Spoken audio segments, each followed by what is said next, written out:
Hello प्यारे बच्चों। तो आज हमने हिंदी का पाठ 5 पढ़ा था, कक्षा 4 का, जो कि पाठ का नाम था आसमान गिरा। तो आज हम इस पाठ के जो पुस्तक के प्रश्न उत्तर हैं उनको समझते हैं, उनको हल करते हैं। ठीक है, तो सबसे पहला है आपका यहाँ पे बातचीत के लिए। तो खरगोश को पहला क्वेश्चन है कि खरगोश को ऐसा क्यों लगा कि आसमान गिर रहा है। यदि आप खरगोश के स्थान पर होते तो क्या करते। तो खरगोश को ऐसा क्यों लगा कि आसमान गिरा। तो खरगोश के सिर के पास पेड़ से एक बड़ा फल गिरा और धम की तेज आवाज हुई, इसीलिए उसे लगा कि आसमान गिर रहा है। यदि मैं खरगोश के स्थान पर होती तो घबराने के बजाय पहले आसपास देखकर पता करती कि आवाज किस कारण हुई है। तो खरगोश ने वहां पे देखा नहीं, कुछ नहीं, बस उसको एक धम की आवाज आई, बस उसने अंदाजा लगा दिया कि आसमान गिर रहा है। अगर हम उसकी जगह होते तो पहले हम उसका कारण देखते कि ये धम की आवाज कहां से आई। तो हम क्या करते, अपने आसपास देखकर पता लगाते कि ये आवाज पहले तो आई कहां से। ठीक है, तो ये पहले प्रश्न का उत्तर हुआ। दूसरा है, क्या आपने कभी आसमान से किसी वस्तु को गिरते हुए देखा है। अपने अपने अनुभव साझा कीजिए। यहाँ पे आपको अपने अपने अनुभव लिखने हैं। तो आसमान से आपने क्या गिरते हुए देखा, अपने अनुसार लिख सकते हैं। तो हाँ, मैंने कभी कभी आसमान से बारिश की बूंदे, आजकल बारिश भी हो रही है, तो बारिश की बूंदे और साथ ही साथ कभी ओले गिरते हुए देखे हैं। एक बार तेज बारिश के समय मैंने ओलों को आसमान से जमीन पर गिरते हुए देखा। तो आसमान से अगर गिरने की बात हो रही है तो हमने ओले देखे और बारिश की बूंदे देखी। अगला क्वेश्चन है आपका, यदि आप शेर के स्थान पर होते तो खरगोश को किस प्रकार समझाते, कक्षा में चर्चा कीजिए। तो शेर की जगह अगर आप होते तो आप क्या करते। यदि मैं शेर के स्थान पर होता तो खरगोश को शांत करता। ठीक है, तो सबसे पहले खरगोश को क्या करते, शांत करते और समझाते कि आसमान नहीं गिरा है, पेड़ से एक बड़ा फल नीचे गिरा था जिसकी तेज आवाज सुनकर उसे लगा। फिर मैं उसे फल दिखाकर उसकी शंका दूर करता, उसको जो विश्वास नहीं हो रहा था तो उसको दिखाता और उसको दूर करता, क्योंकि इस पाठ में भी उन्होंने लास्ट में जाके देख लिया था। इस कहानी से मिलती जुलती कोई दूसरी घटना या कहानी कक्षा में सुनाइए। तो यहाँ पे आपका अपना उत्तर भी हो सकता है। तो यहाँ पे मैंने लिखा है, एक बार एक लड़के ने रात में पेड़ के पीछे से तेज आवाज सुनी। वह डर गया और उसे लगा कि कोई भूत है। उसने अपने दोस्तों को भी डरा दिया। बाद में पता चला कि हवा के कारण पेड़ की सूखी डालियां आपस में टकरा रही थी। इससे पता चलता है कि बिना पूरी बात जाने किसी बात पर विश्वास नहीं करना चाहिए। तो ये भी उसी की तरह हुआ कि वो लड़के को आवाज आई, लेकिन उसने उस आवाज के आने का कारण पता नहीं लगाया, बस उसने बोल दिया कि वहां पे तो कुछ है, तो सब उससे डर गए। ठीक है, तो इसीलिए हमें बिना पूरी बात जाने किसी बात पर एकदम से विश्वास नहीं करना चाहिए। तो सब आगे है पाठ के भीतर। ठीक है, आगे है हमारा पाठ के भीतर। सही उत्तर पर टिक लगाना है। डर कर भागते हुए खरगोश को सबसे पहले कौन मिला। तो खरगोश को सबसे पहले लोमड़ी मिली थी। ठीक है, दूसरा है, हाथी ने जब शेर से कहा कि आसमान गिर रहा है तब शेर ने क्या किया। ठीक है, तो जब शेर को पता चला कि उसने बोला कि आसमान गिर रहा है तो शेर ने क्या किया। तो शेर उनके साथ भागा नहीं, उसने सबको रोककर प्रश्न पूछा। उसने क्या किया, सबको रोका और प्रश्न पूछने लगा कि आखिर कहाँ गिर रहा है। ठीक है, तो यही तुम्हारा आसमान था, लो फिर आसमान गिरा भागो। यह कथन किसके द्वारा कहा गया। तो ये किसने कहा था, ये कहा था शेर ने। और किससे कहा था, खरगोश से कहा था। ठीक है, आपके अनुसार खरगोश के आसपास कौन सा फल गिरा। तो वहां पे जो हम चित्र देख पा रहे हैं उसमें हमें देखने से पता चल रहा है कि वहां पे कटहल का पेड़ था, तो यानी कि कटहल का फल गिरा। ठीक है, तो ये कुछ आपके एमसीक्यूज थे। सोचिए और लिखिए, इस कहानी में किन किन पात्रों का उल्लेख हुआ है, उनके नाम क्रम से लिखिए। बारी में है और आपको क्रम से यानी कि बारी बारी से बताना कि सबसे पहले आपने किसको देखा, फिर किसके बारे में पढ़ा, फिर कौन था, ठीक है, इस तरीके से लिखना है। तो सबसे पहले हमने खरगोश को फिर लोमड़ी मिली, लोमड़ी से भालू, भालू के बाद हाथी और हाथी के बाद शेर। तो ये सब इस कहानी में थे। आगे है हमारा आसमान गिर रहा है, भागो भागो जल्दी भागो। खरगोश की यह बात सुनकर आपके अनुसार पशुओं को क्या करना चाहिए था? तो खरगोश ने तो बोल दिया कि आसमान गिर रहा है, भागो भागो। तो बाकी जो पशु थे जो उसके पीछे भागने लगे, वो भागते नहीं, तो उनको क्या करना चाहिए था? खरगोश की बात सुनकर पशुओं को घबराकर भागने के बजाय पहले यह पता लगाना चाहिए था कि वास्तव में हुआ क्या है। सबसे पहले उनको पता लगाना चाहिए था कि आखिरकार हुआ क्या है। उन्हें खरगोश से पूछकर और आसपास देखकर सच्चाई जाननी चाहिए थी, ठीक है, उनको भी उसके पीछे नहीं भागना था। कहानी में आपको कौन सा पात्र सबसे अच्छा लगा और क्यों? तो कहानी में इतने सारे जानवर हैं, ठीक है, पात्र हैं वो, तो आपको कौन सा पात्र अच्छा लगा, किसका कैरेक्टर आपको अच्छा लगा? तो मुझे शेर सबसे अच्छा लगा, क्योंकि उसने खरगोश की बात पर तुरंत विश्वास नहीं किया। उसने क्या किया? जो शेर है वो सबसे अच्छा लगा क्योंकि उसने किसी की बात पर एकदम से विश्वास नहीं किया, ठीक है, उसने समझदारी से काम लिया और वास्तविकता जानने की कोशिश की। तो उसने जो असलियत में हुआ था वो सब जानने की उसने कोशिश की, ठीक है। यदि शेर भी भगदड़ में शामिल हो जाता और प्रश्न न पूछता तो क्या होता? अब देखो, खरगोश भागा, लोमड़ी भागी, भालू भागा, हाथी भागा, सब भागते गए। अगर शेर भी उनके पीछे भागता तो क्या होता? ठीक है, यदि शेर भी भगदड़ में शामिल हो जाता और कोई प्रश्न नहीं पूछता तो सभी जानवर डरकर भागते रहते। तो सब क्या करते रहते? बस भागते ही रहते, ठीक है, और किसी को भी सच्चाई का पता नहीं चलता और उनको पता नहीं चलता कि आखिरकार वहां पर एक फल गिरा। वे किसी कारण बहुत दूर तक भाग सकते थे और उन्हें परेशानी भी हो सकती थी। तो ये सब चीजें हैं। आगे है भाषा की बात। निम्नलिखित पंक्तियों को नीचे दिए गए उचित विराम चिन्हों की सहायता से पूरी कीजिए। आपको सेंटेंस दिया है, वहां पे आपको उचित विराम चिन्ह लगाने हैं। जैसे कि पहला है, अरे इतना बड़ा हाथी, तो यहाँ पे पहले लगेगा ये वाला चिन्ह, ठीक है, विस्मयादिबोधक, और लास्ट में लगेगा यहाँ पे पूर्ण विराम, जैसे कि आपको यहाँ पे दिखाया गया है। अगला है इसमें, मैंने खरगोश, लोमड़ी, भालू, हाथी और शेर जंगल में देखे हैं।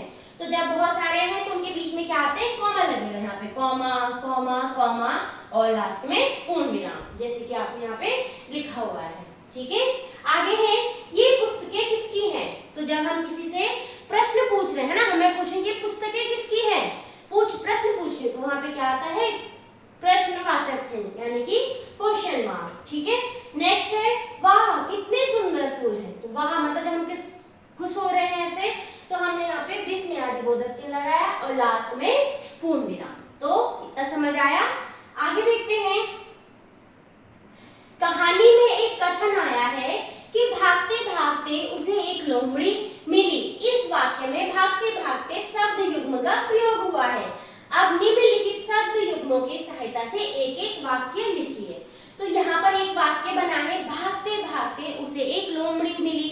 तो भागते भागते तो शब्द युग्म जोड़ा है ये, ठीक है। तो वैसे ही यहाँ पे कुछ दिए हुए हैं, आपको क्या करना है? उनका वाक्य प्रयोग करना है। पहला है इधर उधर, तो इसका हमने लिख दिया है, खरगोश इधर उधर दौड़ने लगा।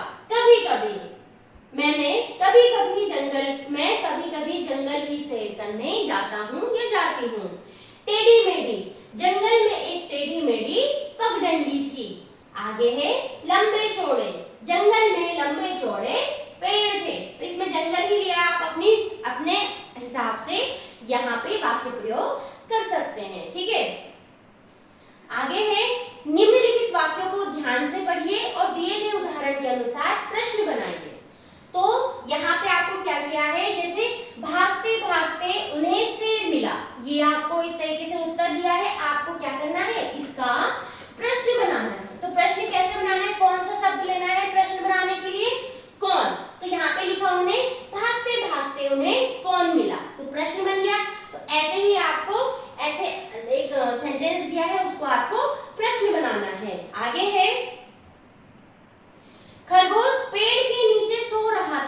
तो यहाँ पे है कहाँ, तो कहाँ सो रहा था वो, पेड़ के नीचे। तो हम लिख देंगे खरगोश कहाँ सो रहा था। ठीक है, खरगोश कहाँ सो रहा था, इतना समझ आया। और यहाँ पे आ जाएगा प्रश्नवाचक चिन्ह। ठीक है, आगे है खरगोश भागते भागते बोला। तो खरगोश कब बोला,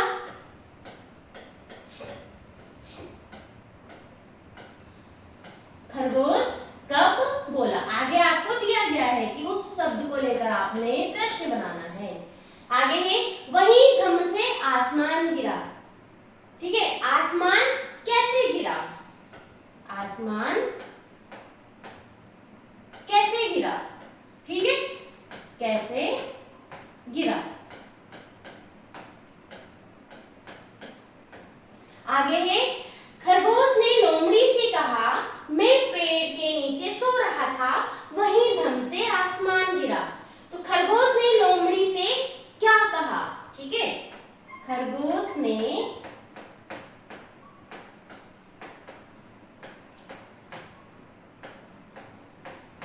लोमड़ी से क्या कहा। तो खरगोश ने लोमड़ी से कहा मैं पेड़ के नीचे सो रहा था, वहीं धम से आसमान गिरा। तो ये आप सब देख लेंगे। ठीक है, आगे देख लेते हैं।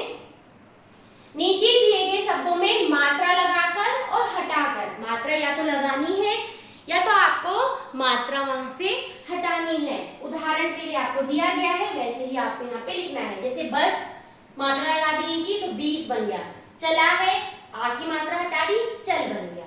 वैसे ही यहाँ देख लेते हैं आगे, यह है यही हम लिख सकते हैं, है ना, मात्रा लगा सकते हैं। और इससे हमने क्या करा, मात्रा हटा दी, तो क्या बन गया, कह। ठीक है, भर, भर को भरा भी हो सकता है, भोर भी लिख सकते हो। ठीक है, बहुत सारे शब्द हम बना सकते हैं। पढ़ी, ई की मात्रा हटा देंगे तो क्या हो जाएगा, पढ़। ठीक है, रह, ठीक है, राह हम बना सकते हैं इसको, राह। ठीक, और केला है, अगर एक ही मात्रा हटा दें तो ये क्या बन जाएगा, कला। और अगर हम दोनों ही मात्रा हटा देंगे तो कल भी बन सकता है। ठीक है, फल, फल में अगर हमने मात्रा लगा दी तो फूल। और अगर सेब से मात्रा हटा देंगे तो सब।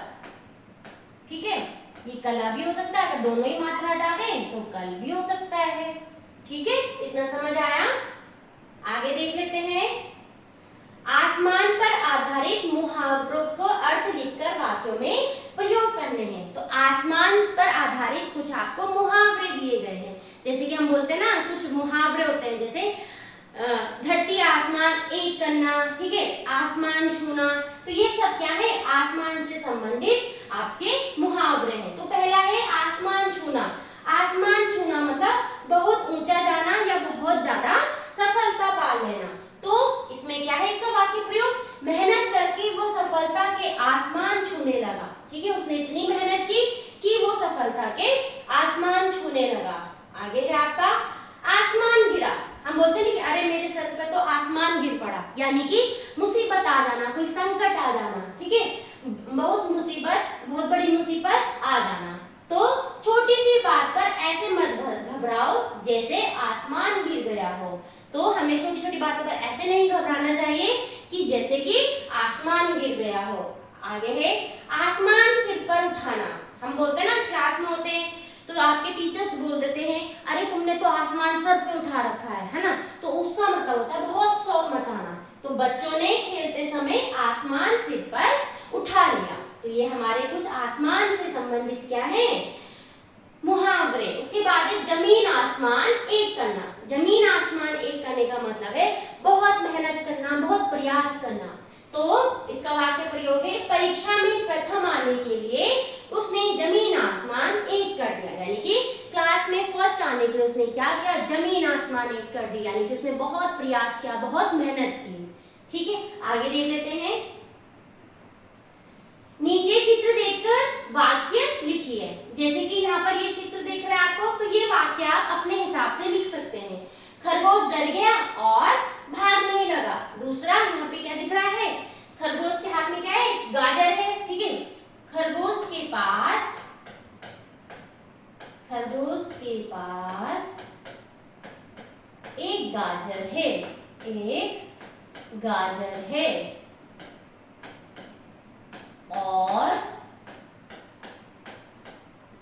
वह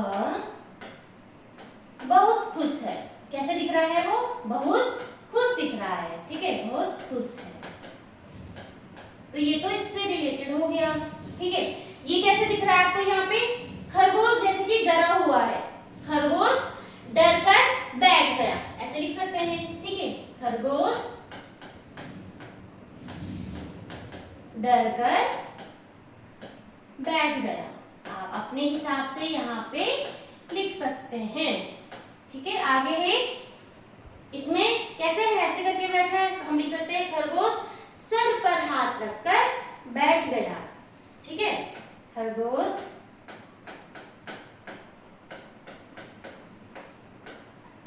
सिर पर हाथ रखकर बैठा है ना? या खरगोश परेशान बैठा है। परेशान हम ऐसा हो सकता है, जब हम परेशान होते हैं हम ऐसे करते हैं, क्या हुआ, है ना? तो यहाँ पे आप अपने हिसाब से क्या कर सकते हैं? वाक्य बना सकते हैं। इतना लिख लिया सबने? देख लिया, समझ लिया? आगे देखते हैं, अनुमान और कल्पना। आपको अनुमान करना है और कल्पना करना है। कल्पना कीजिए कि यदि खरगोश के स्थान पर शेर और शेर के स्थान पर खरगोश होता तो क्या होता। ठीक है, अपनी कहानी बनाइए और कक्षा में सहपाठियों को सुनाइए। तो क्या होता अगर खरगोश की जगह शेर और शेर की जगह खरगोश होता? तो यदि खरगोश के स्थान पर शेर और शेर के स्थान पर खरगोश होता तो कहानी बहुत मजेदार होती। शेर पेड़ के नीचे सो रहा होता, अचानक पेड़ से एक बड़ा फल उसके पास गिरता और तेज आवाज होती। शेर डरकर चिल्लाता, आसमान गिर रहा है, भागो। खरगोश शेर की बात सुनकर घबराने की बजाय वहां जाकर देखता। वह फल को देखकर कहता, महाराज आसमान नहीं गिरा है, यह तो पेड़ से फल गिरा है। शेर को अपनी गलती समझ आती और वो खरगोश की समझदारी की प्रशंसा करता। आप अपने हिसाब से इसका उत्तर बना सकते हैं। कहानी में खरगोश कुछ गिरने की ध्वनि सुनकर घबरा गया। यदि ऐसी ही ध्वनि हाथी ने सुनी होती तो क्या वह भी इतना घबराता? सोचिए और लिखना है। नहीं, हाथी शायद इतना नहीं घबराता, वह बहुत बड़ा और समझदार जानवर है। वह पहले यह पता लगाने की कोशिश करता कि आवाज कहाँ से आई है। यदि वो देखता कि पेड़ से फल गिरा है तो वह समझ जाता कि कोई खतरा नहीं है। ठीक है, आगे देख लेते हैं, यदि खरगोश के स्थान पर कौवा चौंक जाता और उड़ने लगता तो उसे रास्ते में कौन कौन मिलता? ठीक है, और उनसे क्या पूछता? मान लो अभी तो खरगोश दौड़ रहा था, अगर कौवे को ऐसा लगता तो कौवा तो आसमान में उड़ेगा, तो उसको कौन कौन मिलता? तो यदि खरगोश के स्थान पर कौवा चौंक जाता और उड़ने लगता तो रास्ते में उसे कौन मिलते? ज्यादातर जो आसमान में उड़ रहे, जैसे कि तोता, कबूतर, मैना, मोर मिलते। कौवा उनसे पूछता, क्या तुमने भी कोई तेज आवाज सुनी? क्या सचमुच आसमान गिर रहा है? सभी पक्षी घबरा जाते और मिलकर उस जगह जाते जहां से आवाज आई। वहां उन्हें पेड़ से गिरा हुआ बड़ा फल दिखाई देता। तब कौवा समझ जाता कि आसमान नहीं गिरा है। सभी पक्षी हंसने लगते और कहते कि बिना जांच किए किसी बात पर विश्वास नहीं करना चाहिए। तो ये इसका उत्तर हो जाएगा। आगे देख लेते हैं, ढूंढिए और गिनिए। यहाँ पे आपको चित्र दिए गए हैं, आपको उनको ढूंढना है। जैसे कि यहाँ पे लोमड़ी, लोमड़ी कितनी बार दिख रही है? 1 2 3, तो 3 हमने लिख दिया। दूसरा है ये बिल्ली, बिल्ली कितने बार दिख रही है? 1 2 3 4, कितनी बार दिखी बिल्ली? 4। ठीक है, ये भेड़ कितनी बार दिख रही है? 1 2, कितनी बार दिखी? 2। और भालू, भालू कितनी बार दिख रहा है? 1 2। ठीक है, आगे है कलाकारी। कुछ नहीं है, आपको यहाँ पे दिया गया है, इसमें रंग आपको भरना है। ठीक है, वैसे ही यहाँ पे भी कुछ नहीं है। शिक्षक की सहायता से आपको क्या करनी है? ये कठपुतलियां बनानी है और कक्षा में अभिनय करना है। तो जो ये पाठ है, ये पाठ आपका यहाँ पे समाप्त होता है। ठीक है, जो कि है पाठ का नाम क्या है? आसमान गिरा। पाठ का नाम क्या है? आसमान गिरा। ठीक है, पाठ 5 है हिंदी का वीणा का आसमान गिरा। तो ये चैप्टर, ये जो पाठ है आपका यहाँ पे कंप्लीट होता है। इस पाठ को हमने पढ़ लिया है, समझ लिया है और साथ ही साथ जो बुक के प्रश्न उत्तर हैं उनको भी हमने कर लिया है। तो आज के लिए इतना ही, तब तक के लिए नमस्कार। बाकी हम देखेंगे जो पार्ट 6 होगा उसको हम अगली वीडियो में समझेंगे। तब तक के लिए नमस्कार, बाय बाय।